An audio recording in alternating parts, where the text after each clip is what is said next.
they're not leaving their homes because they want to. They are being ignored in their countries. One woman, Warren Binford, an American educator, writer, and attorney, united with over a dozen Latinx illustrators to create the book titled Hear My Voice.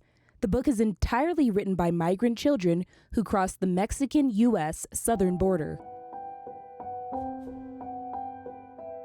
When I was asked to go down to the border in 2017 and interview the children and find out whether or not their rights were being respected when they were in government custody, I was horrified by what we discovered. And then as I continued to be asked to go back again and again and to interview the children about the new children, about what their experiences were when they came to the United States, that it got worse and worse and worse to the point where 7 children died in 1 year while in government care. Binford says conditions she witnessed were disturbing and devastating. So Binford and her team went public. When we first went public about the conditions in June 2019, it was then that we discovered over 350 children who were being kept in a warehouse in the desert in Texas. Some other children were being kept in a loading dock at a Border Patrol station. Children were being kept in overcrowded detention cells that were wholly inappropriate for children. They were having to sleep on concrete floors. Sometimes, babies and small children were being put on the chests of other children in order to protect them from the cold. Going to the public didn't go too well. Negative controversy began overshadowing the main goal, which was to amplify migrant children's voices. What ended up happening is that when we went public, people started to politicize the children. They started to attack me. And I realized that we were losing the children in what was becoming this political debate, that the Republicans were saying one thing, the Democrats were saying, another thing. And the fact is the children were being lost. And so in working, with the Latinx illustrators and the children's attorneys to bring this book into being, we were trying to center the children in the design of our border management system going forward, so that when children come to the United States to be with a family or other loved ones in the United States, that they are treated in ways that are appropriate for children. The border management system is designed in hopes to stop this nightmare, so that children would be received in child-appropriate facilities, identified and unified with their family in the U.S.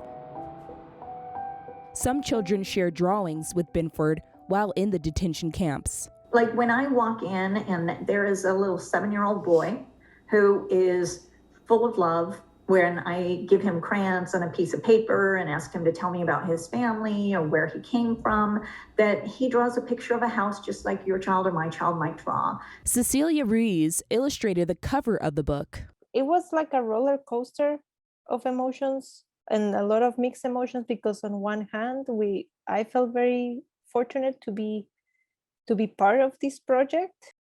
So that was great. But then dealing with the subject matter was tough. A different illustrator was responsible for creating images for each page. We're dealing with their words directly, and we are illustrating their words directly. So we wanted to do justice to them.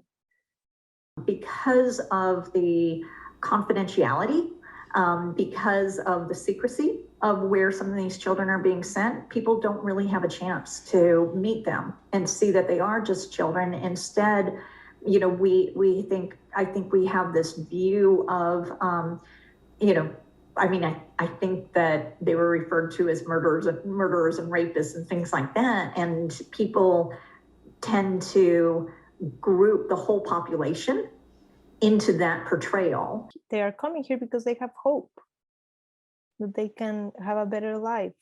It's complicated, obviously, and I don't think this book is trying to give answers on how to solve the problem.